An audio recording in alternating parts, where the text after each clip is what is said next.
Olha, nós estamos recebendo aqui nos nossos estúdios, está acontecendo no Imirá Plaza a semana, né, uma jornada nordestina sobre psiquiatria, falando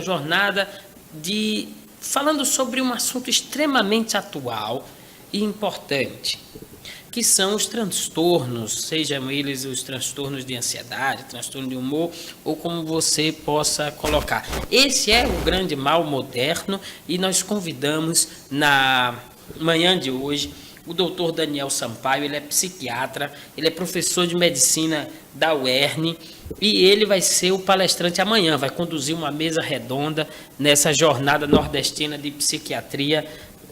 Bom dia, doutor Daniel, seja bem-vindo. Bom dia, é um prazer estar aqui e eu agradeço muito a oportunidade.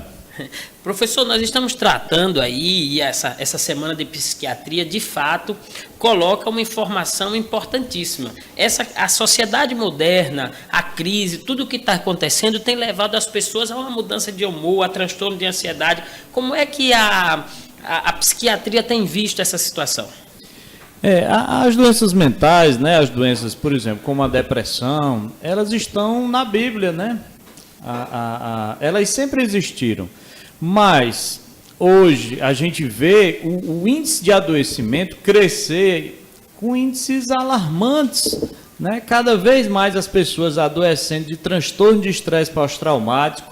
Nós vivemos hoje uma situação onde nós estamos sendo praticamente massacrados pela criminalidade, né? A pessoa que, por exemplo, tem o celular assaltado, roubado, que ninguém pode mais atender um celular na rua, ela não vai ficar satisfeita. A pessoa que paga ali a primeira prestação do seu transporte, de uma moto ou de um carro, e tem esse bem roubado, ou é agredido fisicamente durante um roubo, essa pessoa tem uma chance muito grande de desenvolver um adoecimento. E nós da Associação Norte Rio Grandense de Psiquiatria estamos realizando nos dias de hoje e amanhã, 25 e 26 de maio, no Hotel Imirá Plaza, a 20ª Jornada Nordestina de Psiquiatria. É uma jornada que cada ano ela acontece num estado diferente. Esse ano é no Rio Grande do Norte e o tema é justamente esse, falando sobre a violência, né, a sexualidade e a crise como uma das causas principais, né, do aumento dos adoecimentos mentais. Nós tivemos em Mossoró, eu sou médico psiquiatra, eu sou residente em Mossoró, e essa semana nós já tivemos 2 casos de suicídio, os 2 relacionados à questão do desemprego. Então, essa bagunça, né, que nós vivemos hoje, essa falta de organização social, essa falta de segurança. Eu sou médico psiquiatra também em Açu, e semana passada roubaram o carro de um colega meu, doutor Gustavo, estava exercendo a sua função na unidade de saúde, foram lá e roubaram o carro, tomaram o carro dele dentro da unidade básica de saúde. Então, nós que não vivemos mais, né, uma situação de violência, né? Hoje, violência existe nos Estados Unidos, né, que você tem a carteira roubada, ou alguma pessoa, algum psicopata atira em 1 ou 2 pessoas. Nós no Brasil não vivemos mais uma situação de violência, nós estamos sendo massacrados pela violência. São números de guerra e nós não podemos, inclusive, nem cometer a ousadia de nos defender, como aconteceu agora com o cunhado da Ana Hickman, né, que talvez vá ter que ficar preso durante 20 anos porque defendeu uma pessoa que estava tentando matar a cunhada dele, a Ana Hickman. Então, essa condição que nós vivemos é extremamente adversa, onde o Estado brasileiro, as leis, né, inclusive, punem a gente. Se a gente tentar se defender, se entrar um estuprador na minha casa, querer estuprar minha esposa, e eu for defender minha esposa e esse estuprador sofrer um arranhão, eu vou ser penalizado pelo Estado, talvez até minha esposa, se ela vier a ser estuprada, e essa pessoa cair da escada da minha casa e quebrar uma perna, eu que vou preso. Minha esposa que é quem vai preso. Então, nós vivemos uma inversão de valor tão grande, né? A criminalização da polícia, que hoje está sendo caçada, né? No ano passado nós tivemos 18 mortes de policiais durante o ano todo. Nós estamos em maio, não estamos nem no meio do ano, e já vão 14 homicídios, né, de policiais militares. Essa situação, né, de inversão de valor criminalizando a polícia, criminalizando as Forças Armadas e vangloriando o crime organizado, né, a gente traz consequências muito sérias para nós. Nós estamos adoecendo. Eu estive há 15 dias numa Assembleia, na Assembleia Legislativa, na audiência pública. E eu citei o exemplo da ponte Milton Navarro, que não é mais comentada na imprensa por conta de sua beleza arquitetônica. Hoje, a notícia que a gente recebe da ponte é que praticamente mensalmente uma pessoa está cometendo suicídio. Doutor Daniel, eu queria voltar nesse assunto, dividir aqui a pauta para a gente conversar um pouquinho, o aumento do suicídio. E mais do que isso, eu queria que o senhor comentasse a relação não só do aumento do suicídio em si, dos que cometem de fato e perdem a vida, mas dessa sensação de impotência e de pensar em tirar a própria vida, seja por questões de traumas psicológicos, seja pela crise. Que relação é essa entre a crise atual brasileira e o aumento do suicídio? Olha, o suicídio ele não é natural do ser humano. O que é natural do ser humano é a autopreservação. A gente quer estar bem sempre.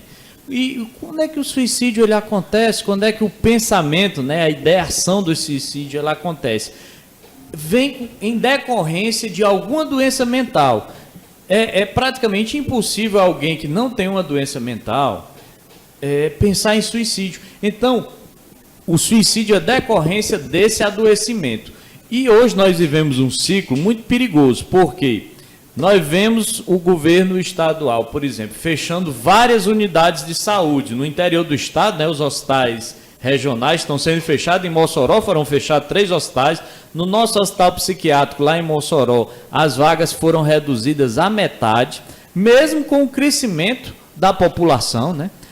Somado a isso, nós vivemos hoje essa situação que está sendo debatida na nossa jornada nordestina de psiquiatria, lá no Hotel Emirá Plaza, onde, além da doença, que já é natural, você tem agravantes, que é a violência, a crise financeira, as dúvidas sobre a sexualidade. E, dentro dessa dificuldade, você ainda dificilmente vai conseguir um acesso fácil às redes públicas, né, para atenção, seja a atenção básica, seja a rede hospitalar, e quando consegue, não está sendo feita a distribuição das medicações, está faltando medicamento em todo canto. A consequência disso é um ciclo vicioso, onde não tem onde se consultar, onde está aumentando a população, está aumentando as causas dos adoecimentos mentais, e o resultado de tudo isso, desse ciclo vicioso, é a cronicidade, né? A cronificação dos adoecimentos que eram leves e se tornam graves, que não tem médico psiquiatra, não tem psicólogo, não tem assistente social, não tem remédio, não tem onde se consultar, não tem hospital. E o fim de todo esse desmanche do sistema público de saúde, que não vamos nos esquecer, nós estamos em estado de calamidade há 2 anos, o governador já assumiu que ele não é capaz de gerir a saúde, né? O resultado disso é o aumento dos índices do suicídio. Nós tivemos em Mossoró, alguns anos atrás, uma pessoa do Ministério da Saúde, ela foi lá questionar por que os índices de suicídio na cidade de Mossoró, e isso acontece em todo o estado do Rio Grande do Norte, tiveram um aumento de 20%. A resposta é muito fácil. Não, as pessoas não estão tendo a assistência que merecem, não têm acesso às unidades de saúde, não tem medicamento, não tem hospital psiquiátrico para urgência, e a consequência é o suicídio. Para piorar tudo isso, professor, tem essa crise que nós vivemos financeira, né? Isso tem interferência direta. O senhor fala dessa interferência direta, de estar sucateado o sistema, não tem medicamento, não tem casas de saúde especializadas, e o aumento do suicídio. Nós podemos ter 2 opções, ou cruzar os braços e esperar o pior, ou pensar numa solução. Tem alguma, o senhor como membro dessa, discute-se algum plano que poderia ser colocado em prática para combater esses transtornos de ansiedade e combater talvez esse levante de suicídio que pode se tornar uma coisa corriqueira?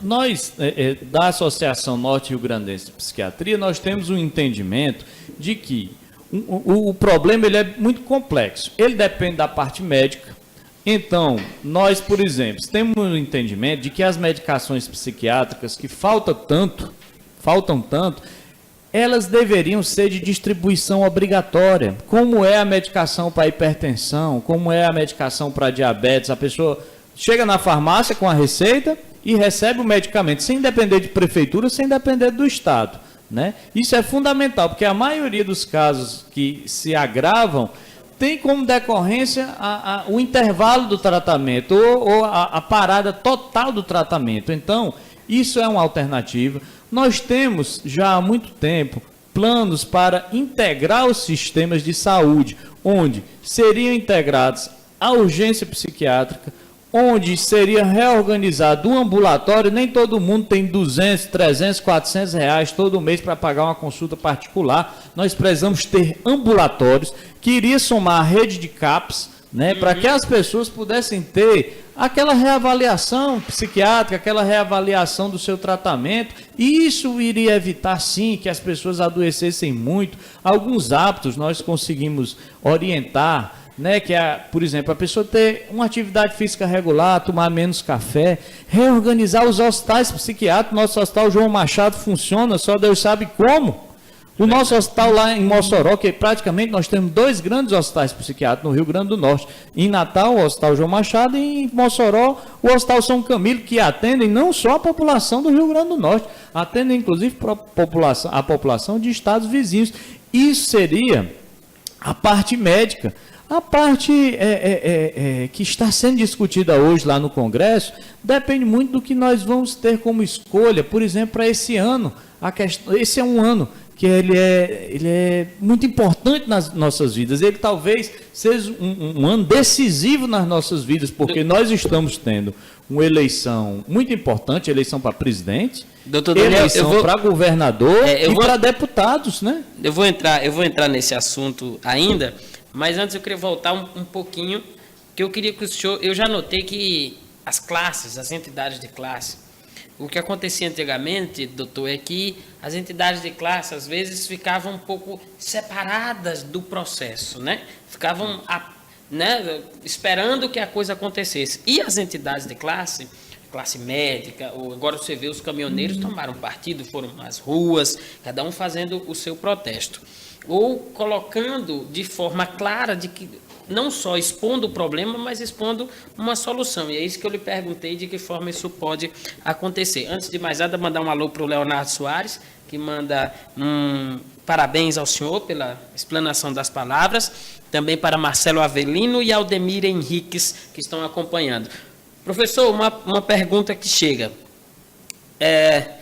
Está acontecendo em Natal hoje uma reunião ou informação, não me diz certo, sobre a legalização da maconha.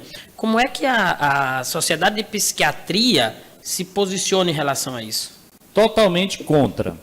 O uso da maconha, ele tem interesses financeiros, econômicos por trás.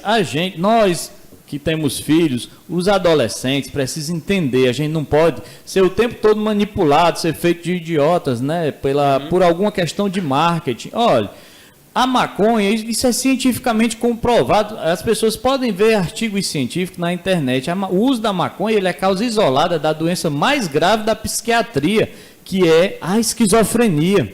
E a posição minha como médico psiquiatra, a posição da Associação Brasileira de Psiquiatria é contra. Mensalmente, eu interno um adolescente ou um adulto jovem no hospital psiquiátrico, que é uma condição triste. A gente precisa dos hospitais psiquiátricos, porque existem casos graves. Não vai deixar de existir caso grave nunca.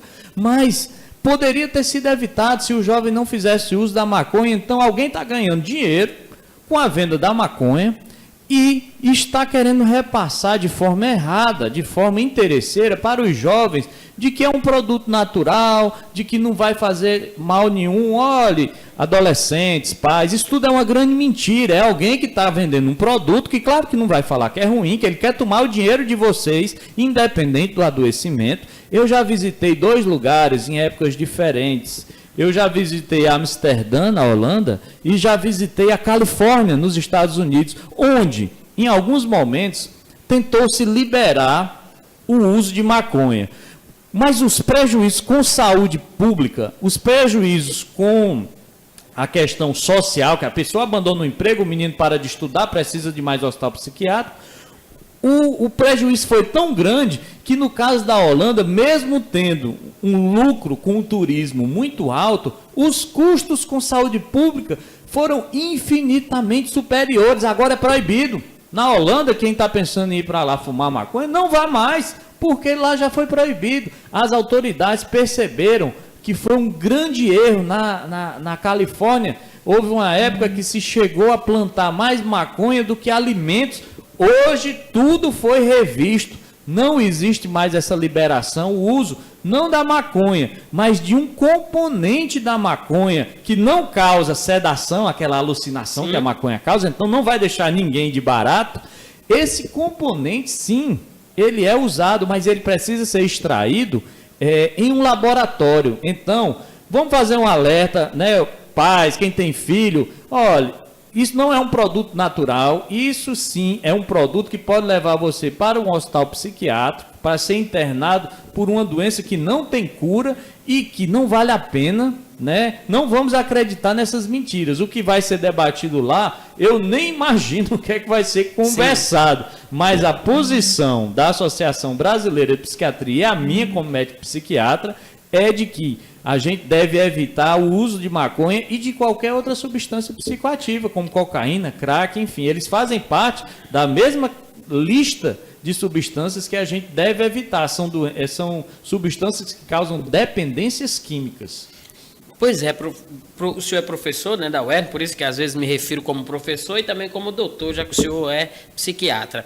A relação desses entorpecentes, qual é, professor, a relação direta entre o uso desses entorpecentes e os transtornos mentais? É pelo excesso, se usando um pouco já pode ter uma deflagrar o que a pessoa já tem dentro de si? Como funciona? Usando poucas vezes, você já pode desenvolver uma doença crônica, você já pode desenvolver uma dependência. Então, que é natural da adolescência, vamos ter muito cuidado com experimentação. Olha, nós tivemos num país aqui vizinho, o presidente lá, inclusive com um ex-presidente aqui do Brasil, que eu não vou citar o nome dele, ele é inquilino lá em Curitiba, na Polícia Federal. Ele pousou para uma foto pública com o colar da folha da cocaína. Isso é uma grande vergonha para o Brasil. Por quê? Porque um líder, na época ele era um líder, hoje ele está encarcerado, né, com várias provas, inclusive, julgado em todas as instâncias, ele está lá preso. E ainda tem mais 5 processos contra ele. Essa pessoa chegou para os jovens e disse, olha, eu estou usando aqui uma folha de cocaína. Existem projetos que querem a liberação das drogas. Tem projeto pedindo isso no Congresso, né? A gente precisa entender que existe um ganho financeiro por trás disso. Quem vai consumir só vai ter perda financeira e perda da saúde.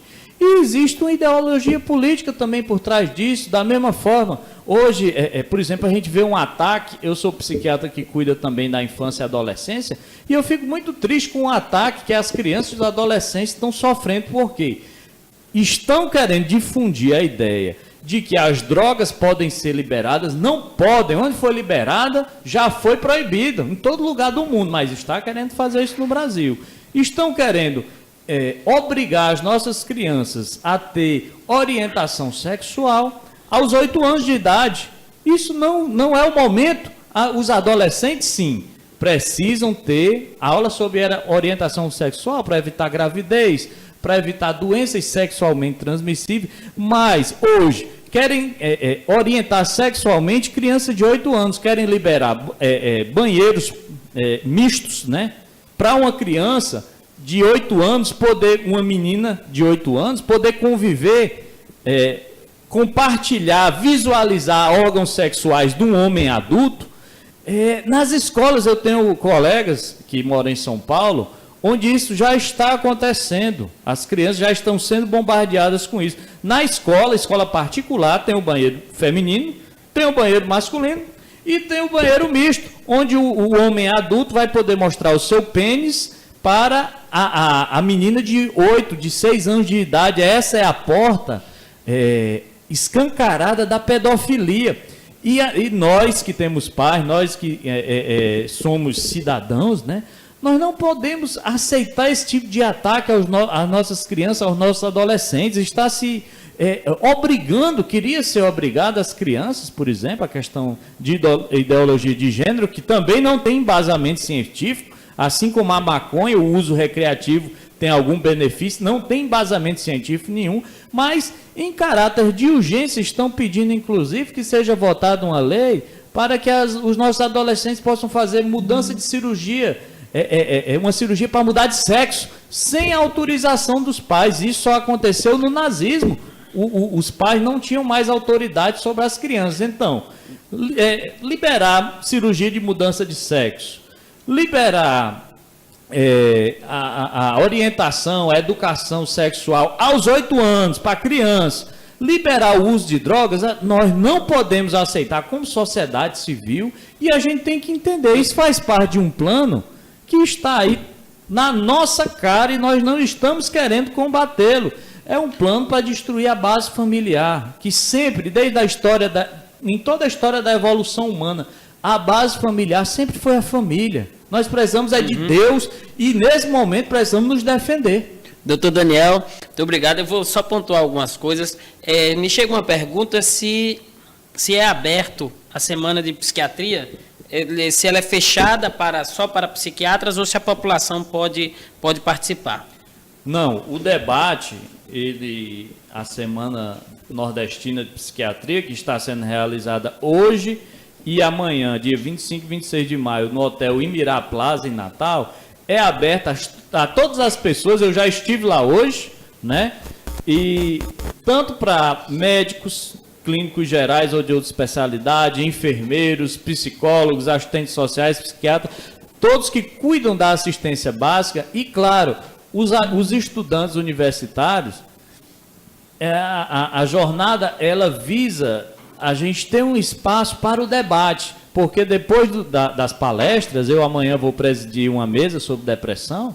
Depois das palestras, sempre tem as perguntas, as pessoas podem questionar, vão ter profissionais lá a nível nacional, como o ex-presidente da Associação Brasileira de Psiquiatria, meus amigos professores, né, do curso de medicina da UERN, e nós vamos debater temas que não são temas somente científicos, porque nós vamos debater essa situação.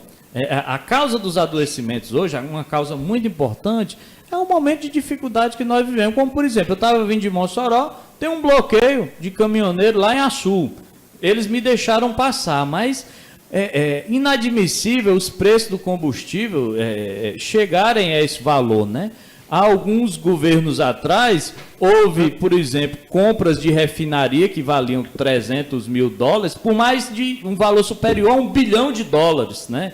Teve o Petrolão, que até agora pouca gente foi presa, mas que já deveria estar presa. Houve aquela compra, né, absurda de Passadina, né? Um colega meu viria do Recife, não pôde vir porque ficou num bloqueio, mas lá no Recife, um ex-presidente que inclusive é de Pernambuco, mas hoje está preso, com todas as provas, julgado em todas as instâncias lá em Curitiba, existe uma refinaria que iria custar $8 bilhões e agora já está com um custo de 19 bilhões. Então, nós agora estamos pagando a conta dessa total desorganização, dessa falta de governo que aconteceu nas últimas décadas, né? Doutor Daniel, a conta ia chegar, e a conta chegou, e nós estamos adoecendo em decorrência dessa conta. Estou conversando com o doutor Daniel Sampaio, que é psiquiatra, é professor da UERN. O tempo, infelizmente, não é muito nosso amigo aqui. Eu já quero lhe convidar, eu falei em convocar, mas disseram que era opressão, então eu vou falar convidar o senhor para estar aqui numa outra oportunidade e tratarmos mais claramente do assunto. Mas eu queria saber o seguinte, uma última informação me chegou aqui através da assessoria, de que o senhor vai também ingressar nas fileiras como um pré-candidato a deputado pelo estado do Rio Grande do Norte. Isso procede? Como pai de família, como professor, como pertencente a uma entidade de classe, eu disponibilizei meu nome ao PSL, que é o partido de Jair Bolsonaro, porque as pessoas que hoje estão lá na Câmara, elas não nos representam. Essa situação de violência que nós estamos hoje, que eu vejo todo dia no meu consultório alguém chorando, porque teve a filha assaltada, porque perdeu a moto, mostra que a classe política atual, essa velha política que já estava aí, inclusive antes de eu nascer, não está nos atendendo. Não à toa existe um sentimento de mudança de mais de 90% da população. Sim. Esse ano vai ser um ano importante, porque se a eleição ela é muito democrática, se você está satisfeito, todo mundo vai tentar se reeleger, até para não ir preso, né? Agora, se você não está satisfeito, é a oportunidade de dar uma opção a pessoas que não têm histórico de corrupção, né, e que não pertencem a essa classe política atual. E esse momento é um momento decisivo. Do jeito que está, é inaceitável. Nós não temos mais dignidade como cidadãos. Vamos tentar mudar esse ano, né? Muito obrigado pela entrevista, doutor Daniel. Eu gostaria de convidá-lo numa outra oportunidade e já convidar toda a população que quem quiser acompanhar pode ir lá do Imirá entrar. Tem um site, professor? Tem, é Psiquiatria Nordestina 2018. Psiquiatria Nordestina 2018, procura nas redes sociais, você vai acompanhar. Parabéns pela explanação, desejo muito sucesso na sua mesa redonda amanhã. Muito obrigado ao doutor Daniel Sampaio. Obrigado pelo convite, estou à disposição.